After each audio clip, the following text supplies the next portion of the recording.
pass over to Amy. It's recording this? Oh, yeah, we're good. Yeah. Thank you, Rabbi Steve.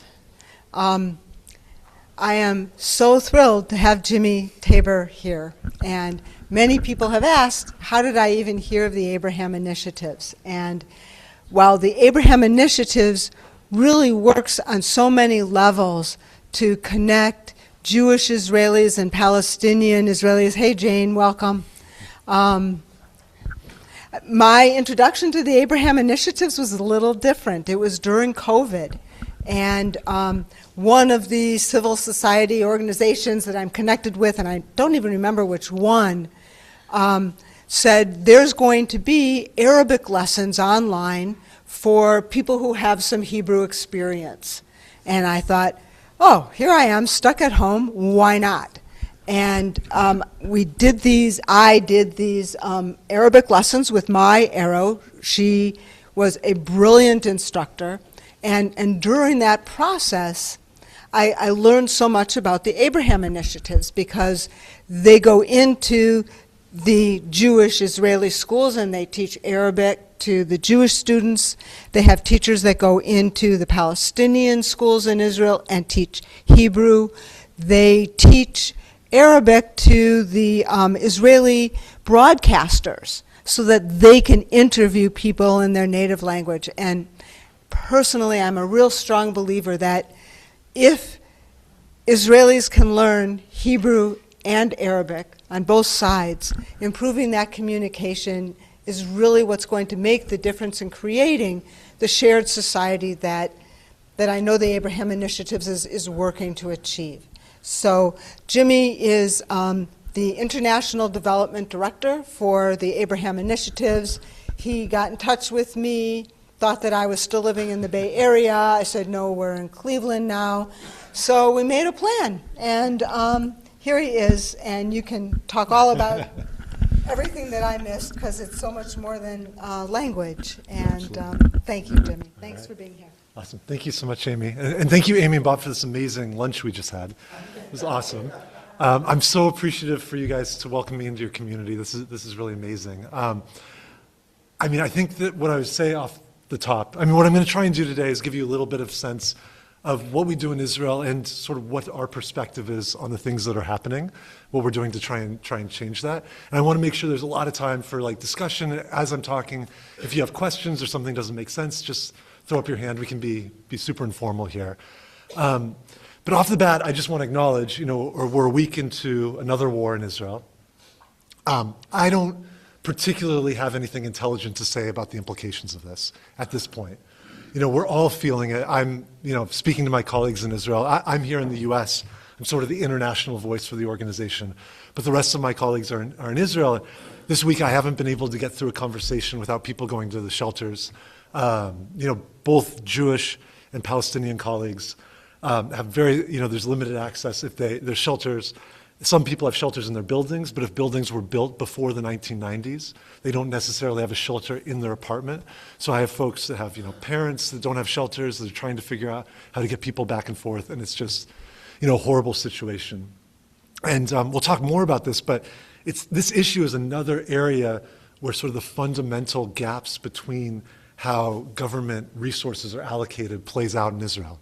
So in Israel, there are somewhere around 11,700 public shelters, in different municipalities, 11,700.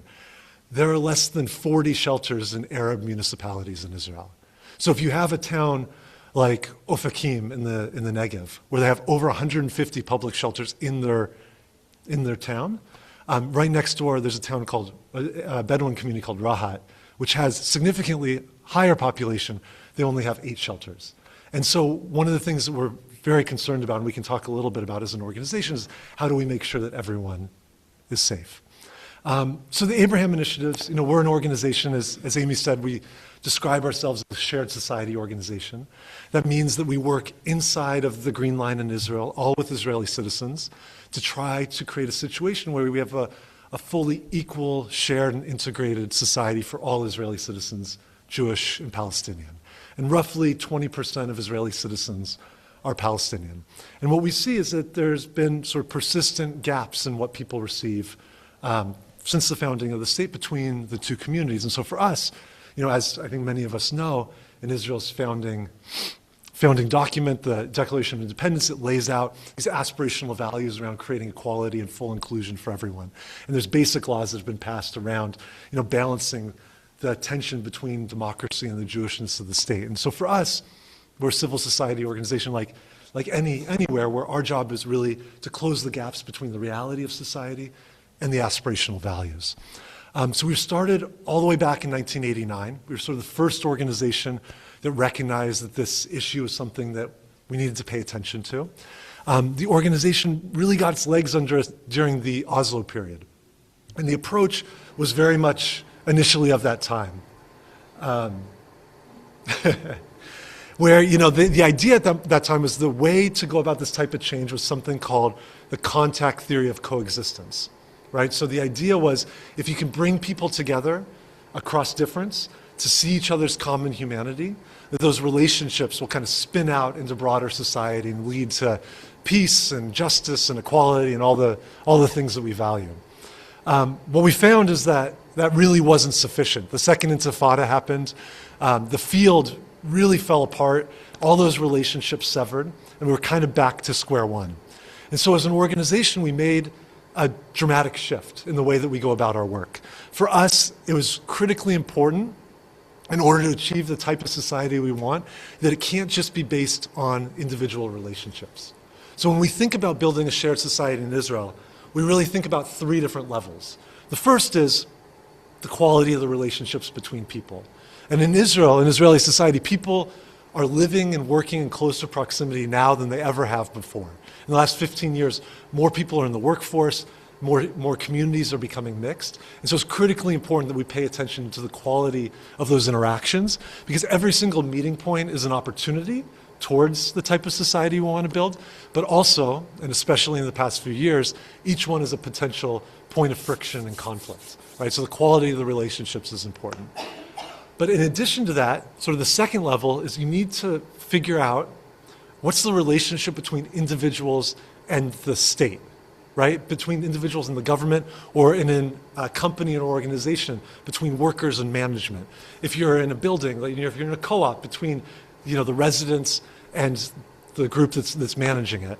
It's really about how are resources allocated, how are rights administered, what can you expect as a citizen or as a member of a community in relation to the broader community. And then the third level, which we'll get into a little bit more later, is around how is power shared, right? When you're living in a community, it's critically important that everyone who's a part of that community has a voice and a seat around the table in making decisions. If we expect Palestinian citizens to be full citizens and take full responsibility for their citizenship and be fully integrated, they also need to be a part of co-creating the communities in which they live. So these are sort of the three different levels that we're working on. The way that we go about our work is a little bit different than others in the field. And Amy's, talking about the Arabic that we do fits into this nicely. For us, we're not a service provider. In order to create systemic change, and that's fundamentally what we're in pursuit of, is changing the systems of Israeli society to facilitate people meeting on equal footing. In order to do that, you really need to partner with the institutions within society that are responsible for these things, right? So as an organization, we effectively function as a test laboratory where we are developing programmatic ideas and models and policy recommendations that we test out on the ground on a small scale. We evaluate them. When we have a proof of concept that we know works, we go to government ministries, municipalities, companies, universities, and work with them to adopt it and scale it throughout Israeli society. Right, so I'll give you a concrete example of how this works when it works well. But we're doing this in sort of a few different broad areas in Israeli society at any given time. So we're working in the education field is a major area for us. You may or may not know, in Israel, the education system is still segregated.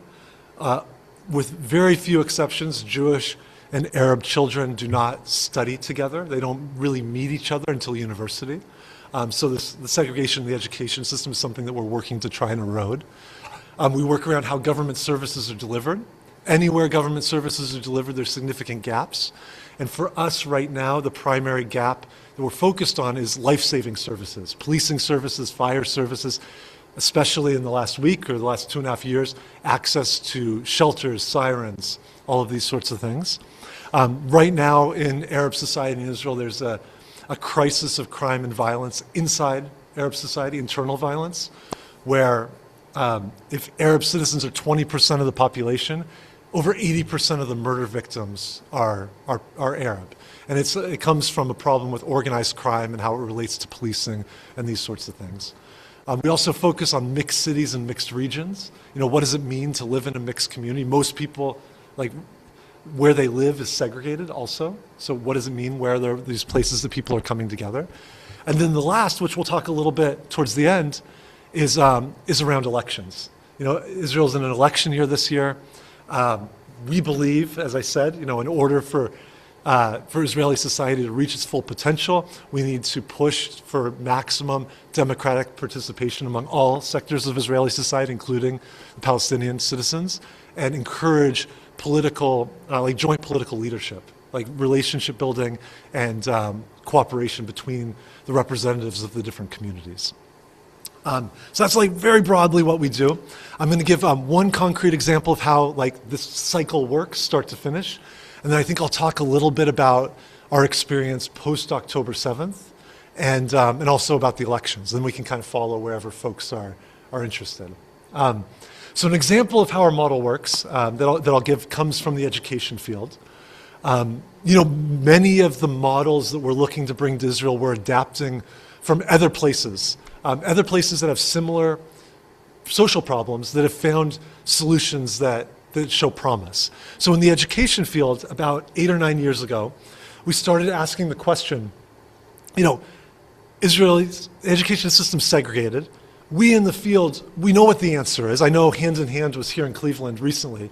We know Hand in Hand as the gold standard model for bilingual, binational education, but it raises the question, why have they not been able to what do we need to do in order for them to get the buy-in, for the government to invest sufficiently, and parents to send their kids there willingly at scale? And so what we did is we looked around the world to try and find other examples of segregated education systems where they found an intermediary solution, like something that can help to start to erode the conventional wisdom that everybody is happy with separate but equal. And where we settled was Northern Ireland. We formed a partnership with Queen's University in Belfast to adapt a model that they developed after the Good Friday Agreement was signed. In Northern Ireland, they have Catholic and Protestant schools. And again, parents felt like this was probably a good thing. Kids can maintain their culture, their religion, they don't date each other, you kind of keep them separate. And as a part of the agreement, it was clear that in order for the society to move forward, you had to start integrating kids. And so they developed this model called shared learning. And the idea is that in the absence of full integration, you need to create the expectation that every kid is going to be learning at least one core curriculum subject together with kids from the other community. So what you do is you pair classes from neighboring schools. And in the Israeli context, this is primarily in mixed cities or mixed regions where kids are close together. The teachers co-teach the course, and it alternates meeting between the two schools.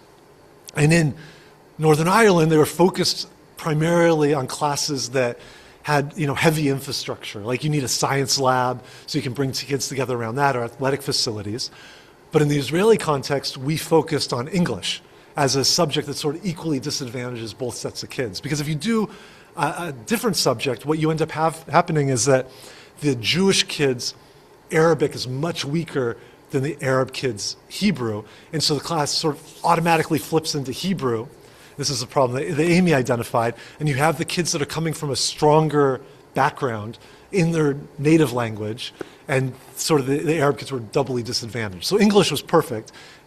Both kids were coming in on equal footing. The ministry loves English, and if you remember, that's our ultimate target is the Ministry of Education. And parents love English, so this is a real way to get buy-in. So we started that first year in 5 pairs of schools. We brought in the Ministry of Education to help us develop the curriculum. The second year, we went to 10 pairs of schools. The ministry started matching the teacher salaries. And we received a major USAID grant that allowed us to go to 40 pairs of schools and do an in-depth 2-year evaluation to really understand what kind of impact this intervention is having. And we were able to show, not only do kids' attitudes change, which you would hope from any sort of opportunity to bring kids together, their English scores were actually higher when they were learning in the integrated setting versus the segregated setting. And so for us, this is sort of gold when we're going to the ministry and making the case for why all kids should be receiving this. We received this feedback, these results, about a month before May of 2021. And you may remember there was a conflict with Gaza that spilled inside of Israel with terrible violence in mixed cities, sort of up and down in Lod. Multiple people were killed. It was just horrible, and it was mainly driven by young people. And so after that, we went to different mixed municipalities and regions and said, here's a concrete intervention to try to deal with this situation. So that next school year, the program was adopted by the Akko municipality and the Gilboa Regional Council, and then every single 8th grader in each of those places was learning English together. And right before the government changed to this current government, the Ministry of Education formally adopted the program model and allocated funding to expand it to 200 additional pairs of schools. And so in the lead up to October 7th, as an organization, our role was shifting from administering the program to training the staff in the Ministry of Education to do it themselves. And then for us, it's an opportunity to roll those resources forward to the next intervention to try to make headway in creating this sort of change.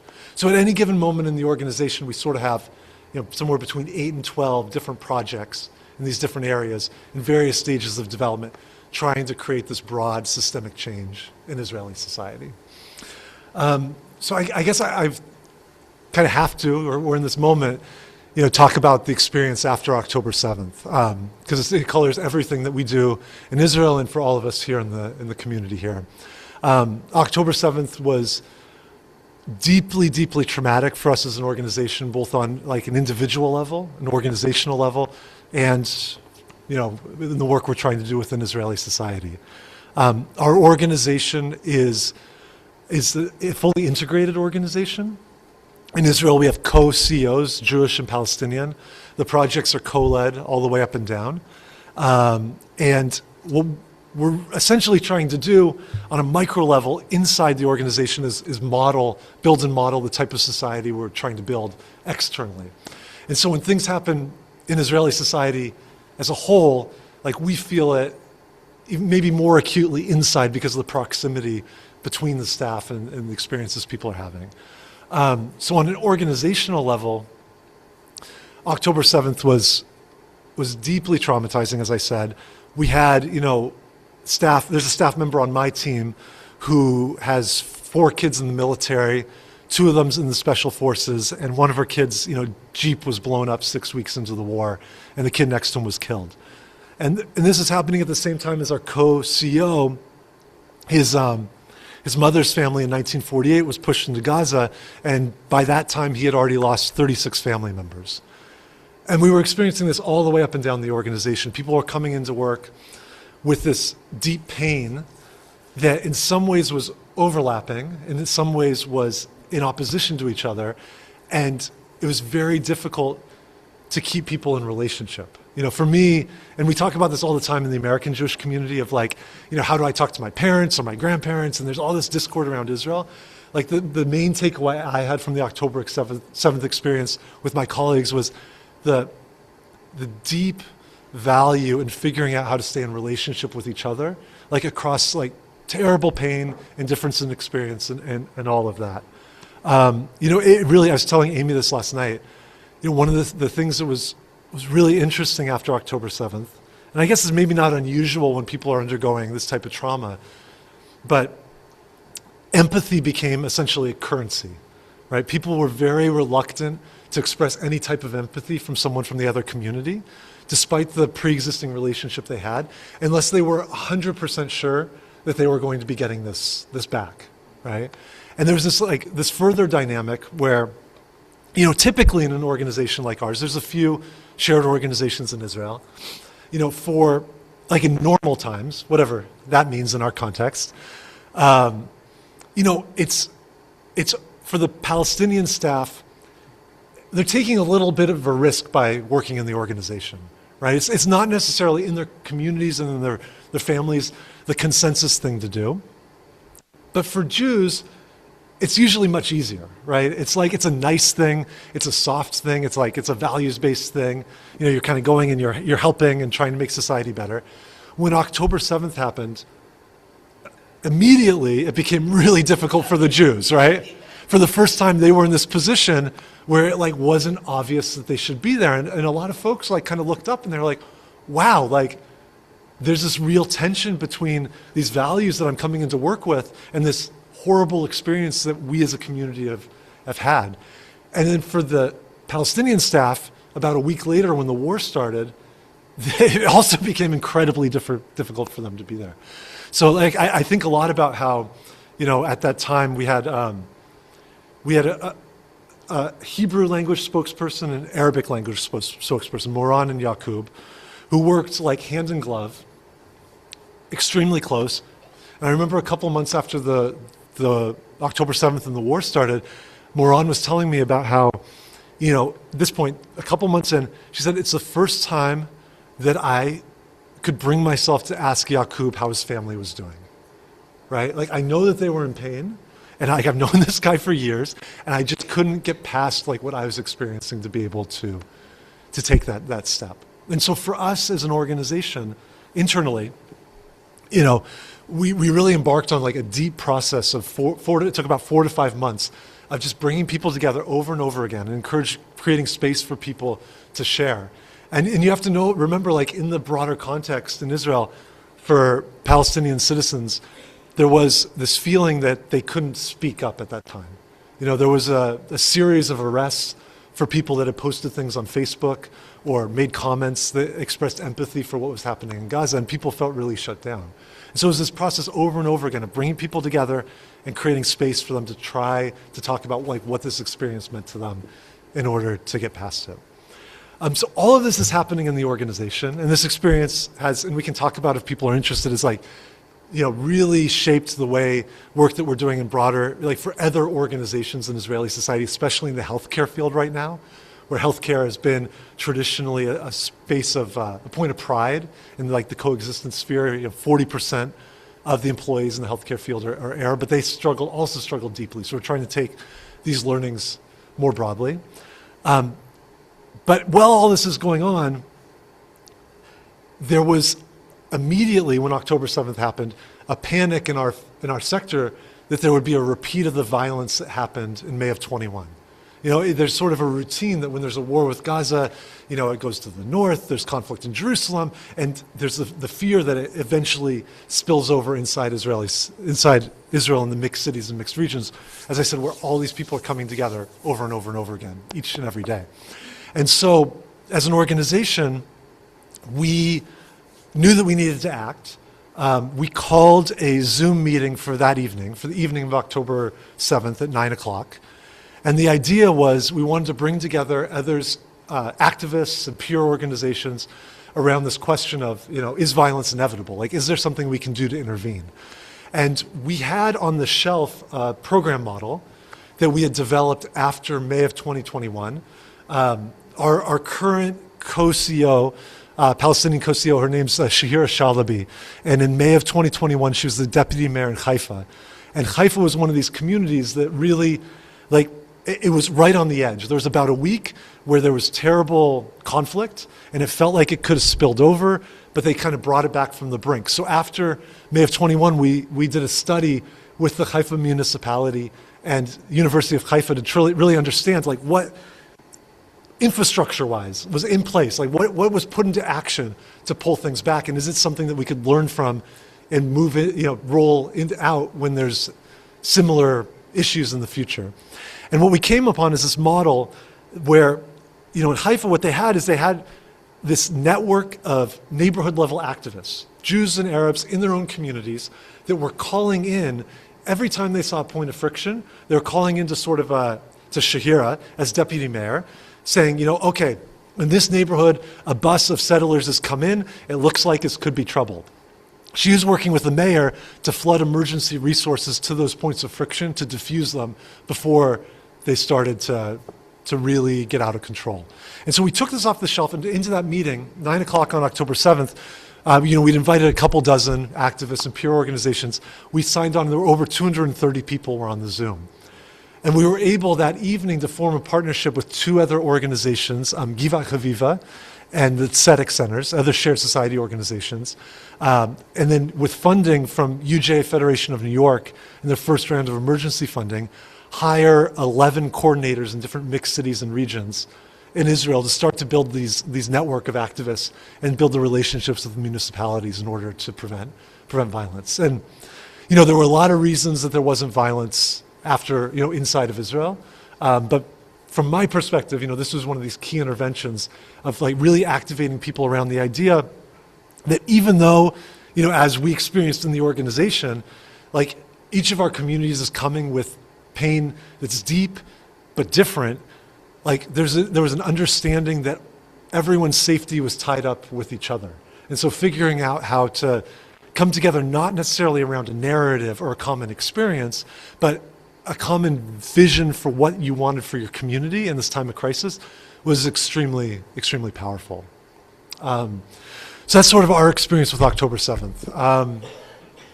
And I guess the last thing I'd share a little bit about, I think one of the questions I get most frequently when I give talks like this is, you describe this model and it all sounds great, but how do you work with a government like there currently is in Israel, right? Like, are there really partners on the other side in order to, create this type of systemic change? And, there's a couple of layers to the answer to that. One is that as an organization, we're looking for points of leverage wherever they exist, and that changes in different contexts. So like right now, it's much more on the local level, like working with mayors, working with organizations or universities. Obviously, because of our work, we have deep relationships with the civil servants in the different ministries. And so there's a basis for protecting the things that we have accomplished thus far. But it's extremely challenging when you have a government that, has pushed Israeli society to a place where, 15 or 20 years ago, the idea of equality was consensus in Israeli society. It's really not the case anymore. And the current government, in a lot of ways, has acted in direct opposition to the steps that have been taken in order to move towards a more inclusive, cohesive, shared society. And so for us, the remedy to that is democratic participation, right? It's not, it's tempting, and we see it, in the polling that we do, that the society pulls apart in these moments when tensions are inflamed and when people are stoking those tensions. But for us, it's critically important to encourage people to lean into their citizenship and participate in the democratic process. And so this year, there will be elections in Israel. The latest that they can be is the end of October. They can be called at any time and be 3 months from when they're called. And Israeli society has really moved into full sort of campaign mode. And so for us, it's really important to deal with the trends within Arab society when it comes to voting in order to move towards a situation where everyone is equally represented. And so just by way of a little bit of background, we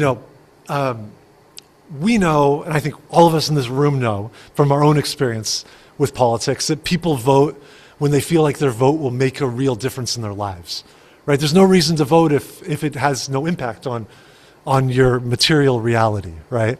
And for Palestinian citizens in Israel, for most of Israel's history, they've been able to vote, but their vote hasn't actually meant much to their day-to-day life. And the reason is that the parties that represent Palestinian citizens until this previous government had never served as a part of the governing coalition, right? So they were able to be represented in the Knesset, but never in a position to have power to shape the resources that their communities get or the experiences that their communities have when it comes to the national government.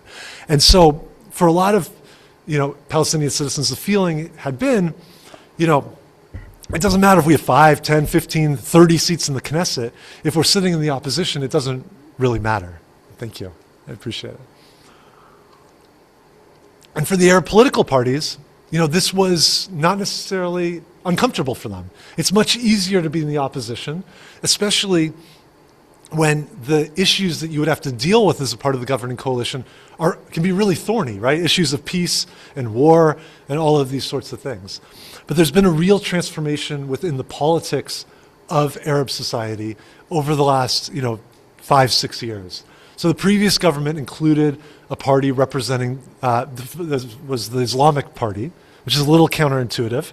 The Islamic Party was a part of the government, and the government lasted a little more than a year, and by and large it was a success when it comes to the issues that the Arab community cares about. And now, with the current government, there's a real feeling that, if in the past many Palestinian citizens would say, it doesn't really matter, it's a Jewish government, it's a Jewish governing coalition, it doesn't matter if it's center, if it's center left, if it's right wing, it's kind of all the same as it comes to how our community is treated. That illusion has really been burst with the current government.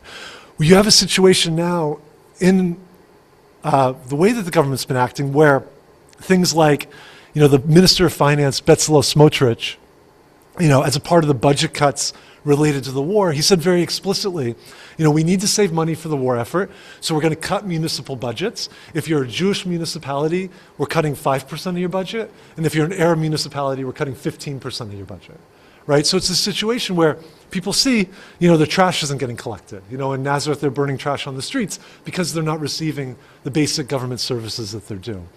You have a situation where the current Minister of National Security, Itamar Ben-Gvir, instead of directly addressing this problem of violence within Arab society, has been actively stoking it. When he came in, the previous government, for the first time in 10 years, they flooded resources to deal with this problem. Naftali Bennett, as prime minister, to bring in the Islamic movement, he made, when they articulated the 3 priorities of his government, one of the 3 priorities was fighting violence within Arab society. They prioritized that the murder rate went down for the first time in over a decade. When Ben-Gvir came in as minister, it more than doubled. And we're now in a situation in Israel where every day, since the year began, there's at least one murder in Arab society, right? And so people are feeling it, like their sense of security, the relationship with the state. Does the state care whether I live or die? The budgets they're receiving, it feels very, very tangible. And, in Arab society, people know how to vote, right? They know how to vote when it has an impact on their lives, because you can see this if you look at the turnout in municipal elections in Israel. In Arab municipalities, the turnout is north of 90%. But in national elections, it's around 45 to 50%, about 20 points lower than in the Jewish community. So this all raises the question, how do you increase the sense of legitimacy and efficacy in voting for this community? And so for us as an organization, the first step is closing the gap between what voters want and what the representatives are willing to do, right?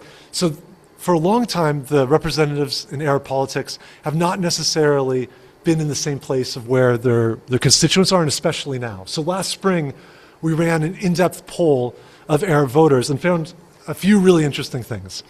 The first was that Arab voters are not content to sit on the sidelines anymore, right? They want their representatives to join the next government. A full 45% of Arab voters want their representatives to join any coalition, including the current coalition, right? Which is remarkable.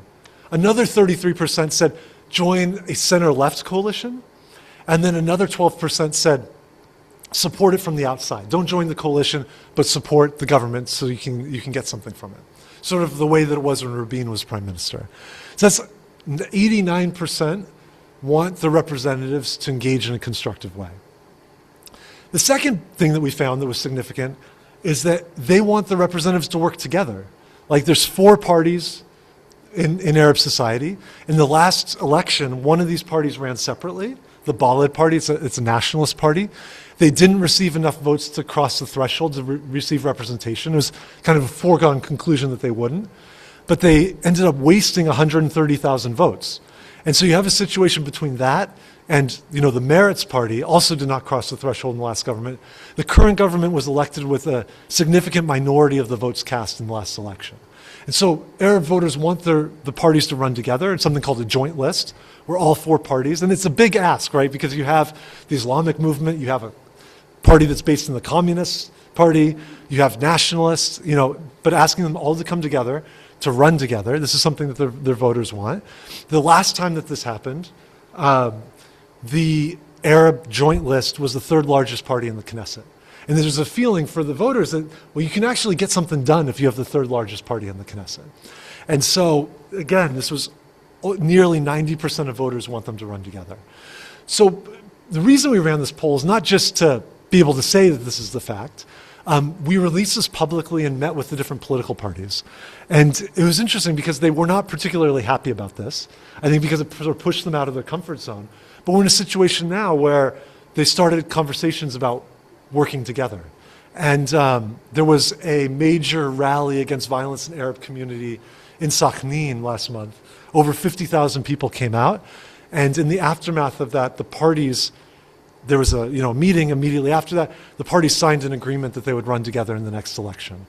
I think it remains to be seen if they actually run together in the next election, but the polling that we did shows that if they run together, they stand to gain 2 additional seats in the Knesset. This turnout will be driven up that much higher. The other area that's critically important when you're working on this issue to show people that their vote matters is actually focused on the Jewish parties, right? Because if you want to partner around political leadership or, in the next government, both sides need to be open to partnering. So, we have some background in this. We know how impactful it can be when the Jewish parties say that they're looking to partner. You probably remember in the last rounds of elections, before the previous government, there were 5 elections over about a year and a half in Israel. And that created great testing ground to try and understand why people vote or they don't vote. In the first round of elections, the Arab community came out only at 45%. And there was this narrative among the Jewish pundits that it's because the Arabs don't want to be a part of society. They don't value their citizenship. They don't really care. They want to sit on the sidelines. So for us, we were like, we don't think that this is true. We did an in-depth study with Applied Social Psychology Research Center at Hebrew University called the Accord Center to try and understand why people voted. And the single greatest impact that drove down turnout is that during that election cycle, Netanyahu kept saying that if you vote for Benny Gantz, who was the main opposition leader at the time, he's going to bring the terrorists into the government and it will be the end of the state. But critically, Netanyahu is going to say that regardless. Gantz's response was to say, I never make a government with the Arabs, right? And people saw that and they said, okay, so why? Why should I turn out to vote? So we took this to all of the parties that would have us. We're nonpartisan. We're anybody that can use this. We want them to encourage participation in the Arab community. And some of the parties were eager to adopt this. Gantz initially said, okay, that's fine, but I stand to lose Jewish voters if I do that. So we did message testing with his voters and found that they were actually more likely to vote for him than with inclusive messaging. And we took that back to him and he did an about face and started campaigning. He did a landmark interview on Arabic television. And what you saw is that turnout jumped more than 15 points. And if you might remember, during this cycle of negotiations about forming a government, Ayman Odeh, who was the leader of the Joint List at that time, he recommended, there's sort of this process when you're forming a government in Israel, the president asks all the parties, who do you recommend that I give the first chance to form the government?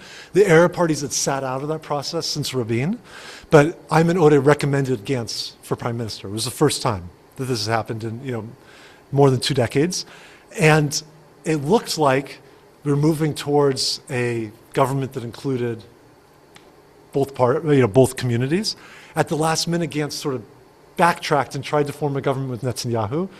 It failed and went to another round of elections, and turnout dropped back down into the 40s. And so we really know the impact here that this can have. Now, after October 7th, that sort of the response of, well, I stand to lose Jewish voters, that may be more true now than it was. And that's definitely the position that most of the center Jewish parties are taking.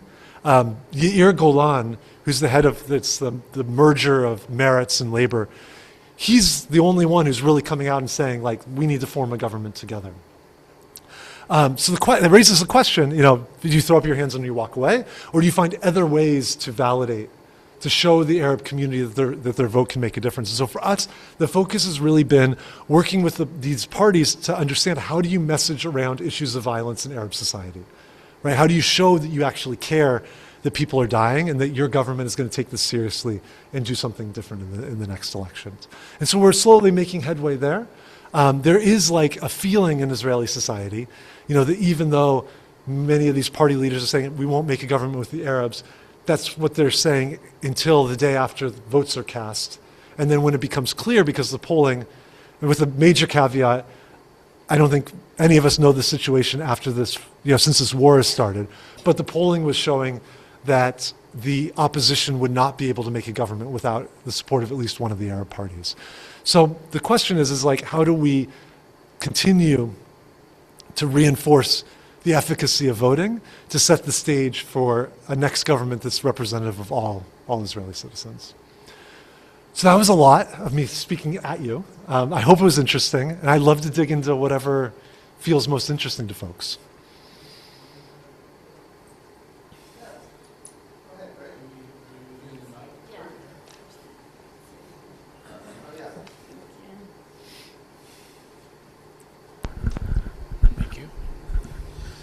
First, thank you very much. That really was helpful.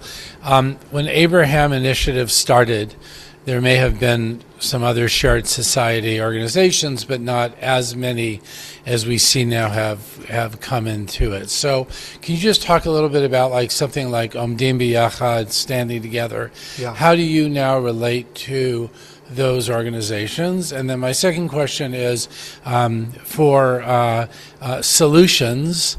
Does your organization take a stand and relate to things like a land for all? Like, does it matter which direction? So those two things. Like for the regional conflict? Yeah. Yeah. So I'd say, so the Abraham Initiative started as the Abraham Fund. And for the first 15 years of its life, it was actually a grant-making organization. So many of the organizations in the field that like Seeds of Peace or Hand in Hand, like received either seed funding or early investment from the Abraham Fund. And so we had this situation, we run our own projects now and have shifted out of that mode, where the shared society field is extremely vibrant in Israel.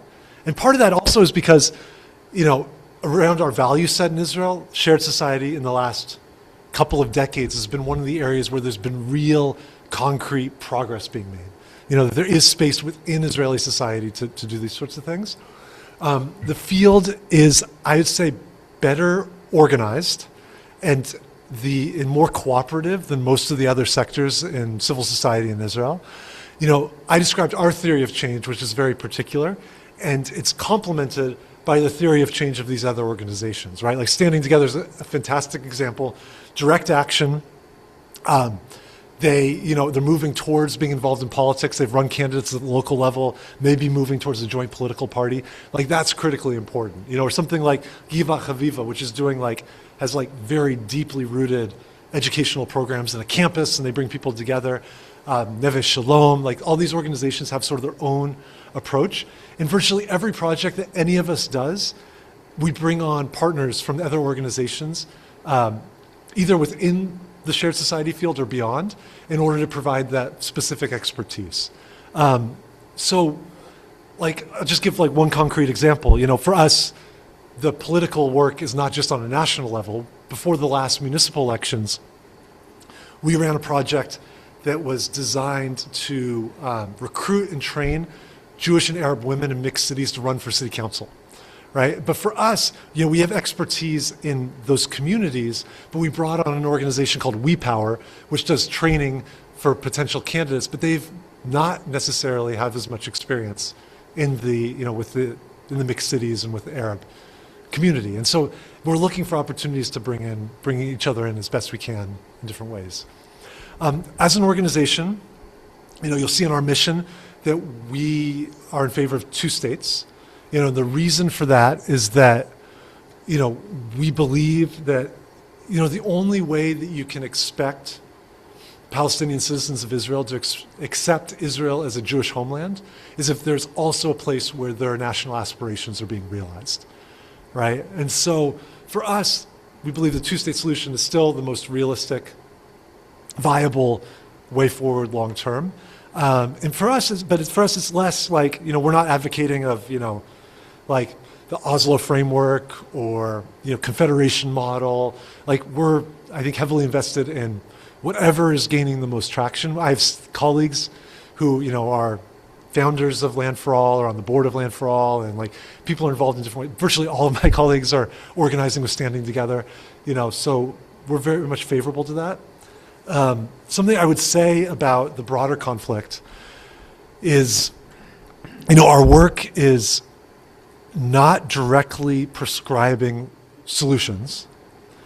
It is deeply impacted by what's happening across the border, as I described with October 7th. But even beyond that, from our perspective, you'll never have a truly shared society in Israel as long as Palestinian citizens are caught between their country and their people. It never can be fully a part of Israeli society. So the resolution is critically important.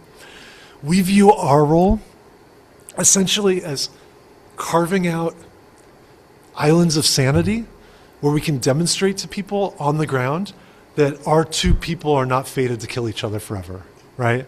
And I think this is critically important. This is, again, is like coming from the Northern Ireland context. I had an opportunity to go there about a year and a half ago, and it really struck me that our host kept saying, in 1990, there were 3 conflicts that were dominating the world's attention: Israel-Palestine, apartheid, Northern Ireland. And Oslo was starting, and there's going to be peace in the Middle East, and apartheid was on its way out, and the damn Irish are going to kill each other from here to eternity, right? Like, it really felt like there was no way out in Northern Ireland. And, within a decade, they had an agreement to begin a peace process there. And he said that the way that they got there is that it wasn't just that people were tired of killing and being killed. It's that once they had a plausible way out, people took enormous risks. Right? They allowed everyone who was jailed free. And you go in Belfast, if you go to the supermarket, someone goes to the supermarket, it's not unusual to see someone that you was involved in killing a family member. But that's just the cost of ending the killing. And I really view our work as creating this space where people can start to imagine a different way forward. So like there's all sorts of organizations doing really important work of like the prescriptive element of it. And I think for us, we're trying to like create space for people's imagination and to feel like it's there's some validity to, like we could actually escape, So, yeah. So encouraging, really, the facts. That's the Zoom mic, so it doesn't help people in the room hear you. So if you wouldn't mind, even maybe standing up. Okay. People So, on Zoom will hear you well. Now, yeah, great. okay, so thank you for restoring some of my hope for the future. It's wonderful. And I'm glad you mentioned Neve Shalom Wahat al-Salam, because they started this way before anything else was going on in this community. Jews and Arabs, Jews and Palestinians have been living together, learning each other's languages, and they offer a wonderful model. But what interests me is that the solution is not your primary goal. But I noticed I've been involved more lately with the Palestinian community here. And I have not heard anybody recommend anybody from that community sort of wanting a two-state solution. What I hear mostly is they'd like the right of return and equal rights, but not necessarily two states. So it's kind of confusing, what the Palestinians actually want. Right. I'm wondering if there's any unanimity about that. Yeah. I think the answer is definitely no in terms of unanimity. It's a super interesting question. I think there's a couple things I'd say. One, I think that when communities get further away right, in diaspora. And I think we see it with our Jewish community. Like, it becomes, there's like a little bit of a different relationship. I remember I had this really interesting opportunity. I mentioned there were all these rounds of elections. That first round of elections, we happened to have our board retreat in Israel during the election. And so the day after the election, we had a panel of Knesset members who were speaking to our group, and they had just been demolished. You know, like they really suffered at the polls. And in that election, Netanyahu said, okay, well, when we're elected, we're going to start annexing Area C. And so there was this feeling that like this was imminent, that large portions of the West Bank. Now it's feeling again like we're headed in that direction. But one of the Knesset members who was there, his name is Ida Tuma, and she's a Palestinian member of Knesset. And I remember she was speaking and she was addressing this point of, you know, they're going to annex it, and then we're going to have to fight to get a new government, and then take away the annexation, and then we're going to have to fight for 2 states. And I raised my hand and I was like, is there a point where like the orientation shifts to, you know, there's Israeli control, does it become like a civil rights fight for equal rights for everyone who's under Israeli control? And it was really striking to me. She said, you know, as long as our Palestinian brothers and sisters in the occupied territories are fighting for their own self-determination, like we have a moral obligation to stand with them and fight for that as well. I think that that's representative of a certain portion of the Palestinian community that's there. But it really highlighted for me that maybe it's a generational divide, maybe it's, you know, where you're located geographically, but that there is, you know, it may feel like the 2-state solution, there's no will for it on the other side, but that's not necessarily a consensus, you know. So that's what I would say. I would also say that one thing that we do see in the polling is that support for the 2 states, it vacillates in relation to a degree with how likely it seems that might be possible, right? So when it feels very, very remote, people are much less supportive of it. But when it feels like there's an opportunity to move towards a solution, then all of a sudden people are open to it again or support it again. And so I think it's very difficult to, you know, and part of it is what's the alternative, right? Like it's like people are living together in the land. They're going to continue to be living in the land. Like, what is the most likely, you know, just outcome? And I think, at least from our perspective, 2 states represents that. You know, I don't know. I'm sorry? Sure.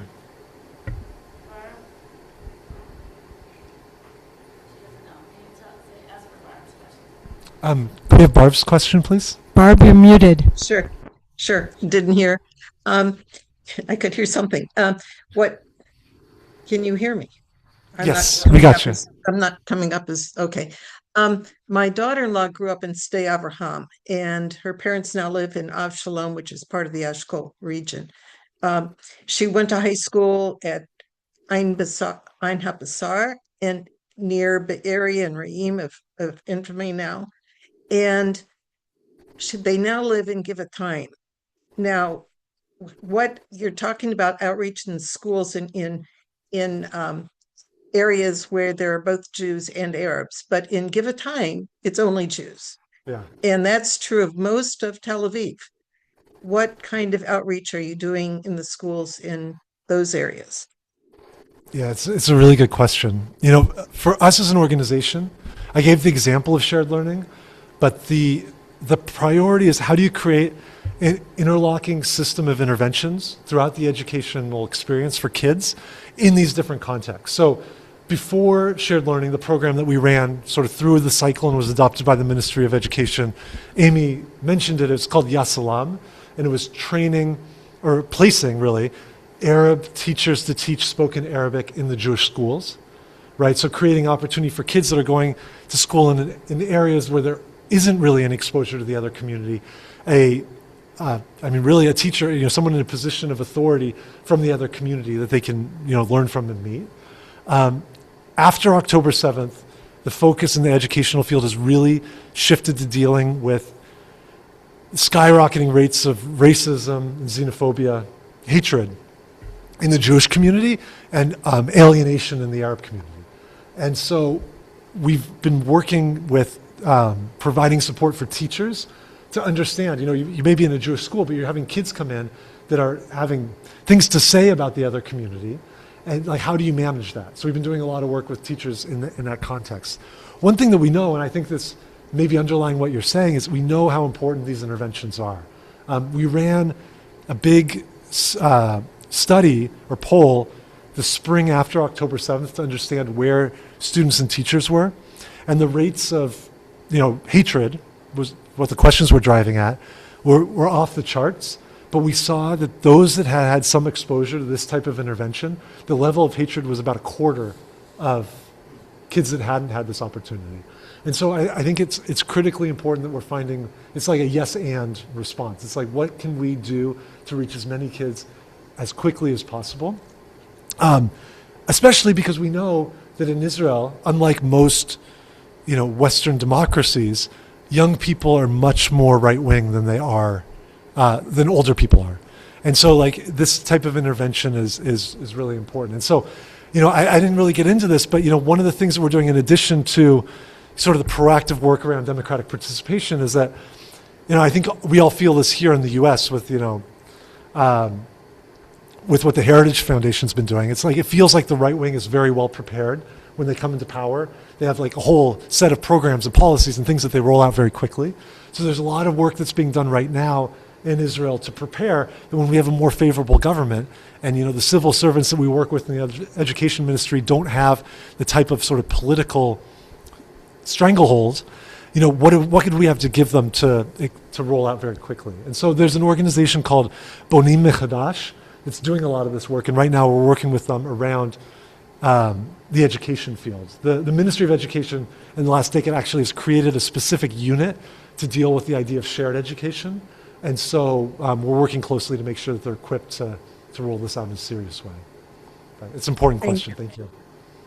I think we should do like 2 more questions. So I'm thinking Jane and Mimi, and then maybe we'll wrap up. So I think I heard you say that soon after October 7th, the Jewish Federation of New York provided financial support to some of your projects. So I was really curious about how that happened and how typical that was for that sort of funding. That's a good question. So it was like, to their credit, I think it was extraordinary. In that first round of funding, UJ realized that the fabric of Israeli society was also in crisis. And so they allocated $200,000, which there's no way we would have been able to get this off the ground in the way that it needed to without them. I think we're seeing over the last 2.5 years, some interesting trends in terms of philanthropy when it comes to our organization. And my guess is that it extends to our, the shared society field as a whole. We're seeing on the one hand, it's really a polarization of support. On the one hand, there's folks that I think would consider themselves very far left that are coming from the Jewish community that are looking for this is kind of their last stop on the way out, right? And they see our work as Jews and Palestinians in Israel, that's the last place that people are actually talking to each other. You can support the human rights work, cross-border, humanitarian aid, but in the current political context, it's very difficult for there to be any headway. This is a place where people are actually talking. But on the other side, we're receiving more federation support than we ever have. And I think it's that federations are realizing that, that it's extremely, the fabric of Israeli society is important. The quality of those interactions, you can't ignore the fact that so many people are working together and so many people are living together. And, it's coming, part of it is very positive trends of the work to integrate people in the workforce. Part of it's negative trends of you can't build an Arab community, so people are necessarily moving into Jewish communities. But in order for, Israeli society to have a strong future, it really depends on everyone. I do think for us specifically as an organization, it helps that our model does work in partnership with the government. That we can't do the work that we would do without partners in the various government ministries. So it feels a little bit safer for some that might feel less comfortable if it was more confrontational. But I haven't actually had an opportunity to meet anyone from the Cleveland Federation. We do have like long-term support from the David and Inez Myers Foundation here in Cleveland, which have been like incredible supporters of ours. And they actually, the foundation, Myers Foundation, increased their support last year by $20,000 so that we could expand our work in the education field to deal with this crisis that's happening right now. So that's sort of been our entry point. But if anybody is involved in Federation and thinks the folks there might be interested in learning more. All right, Mimi, go ahead. Hi. I am in an organization where one of the members is just like super involved with what's going on in Gaza and constantly sending us all articles about. The most recent one was that this is the young people in Israel are the most right-wing, religious, and pro-genocide of any generation. And I'm just curious, what percentage of young people are ultra-religious going to the religious schools? And are you able to have any outreach at all into those schools or communities? It's a really good question. I wish when it was closer to the last elections, I think October 7th like turned my brain into mush, but I used to have the statistics off my head of, like a sizable proportion of Ben-Gvir's voters are young people, and like a very high proportion, shockingly high proportion of the new voters in Israel in the last election. There were the 5 rounds. The new voters voted for the current governing coalition. So it's a serious problem. And it's not just, what we would think of as like the ultra-Orthodox. Ben-Gvir appeals to people, not just in the religious sector.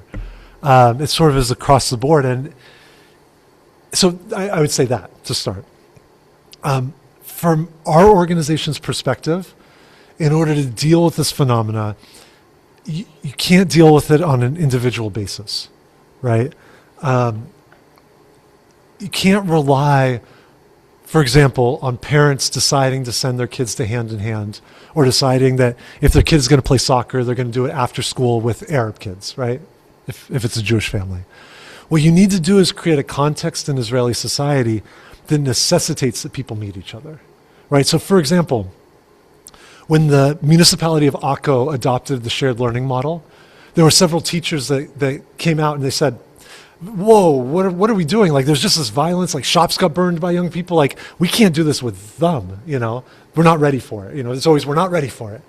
The head of the municipal education department very publicly said, this is a core value of our community here. If you're not on board, you shouldn't be teaching in Akko, right? And that's what we need, is that we need a situation where now it's not like if you have an 8th grader in Akko, it's not like you're trying to decide, well, do I send them to this school or that? If they're going to school, they're learning English together, right? And we need to create that at all levels of Israeli society, because we strongly believe, and this is backed up by research, that just telling people like that they should feel a certain way is not sufficient. What you need to do is create structures where the interactions are mandatory, may be too strong, but it's what's happening, and that there are clear expectations around it. And so for us, that's how you create a situation where you get these outcomes, like in the educational research, where it's like it has a real impact, because it's not relying on goodwill, and that's how people's attitudes are going to change. So it's really, it comes down to like the separation and segregation in society, I think, is what breeds these extreme views among young people. So, yeah. Well, listen, I really want to thank you, Jimmy, for just shedding light on an area that I think is very opaque to a lot of us, and in a hopeful way, despite all the challenges that are happening. Amy, thank you so much and Bob, for making this possible. And this is just, it feels like we're just continuing to be enriched by these opportunities to hear different perspectives. So we'll see where the next one comes from. It's like, this is good. So well, thank you all for being here, for staying, and I do think we're looking for a couple people to help out just with the final cleanup. Is there anyone?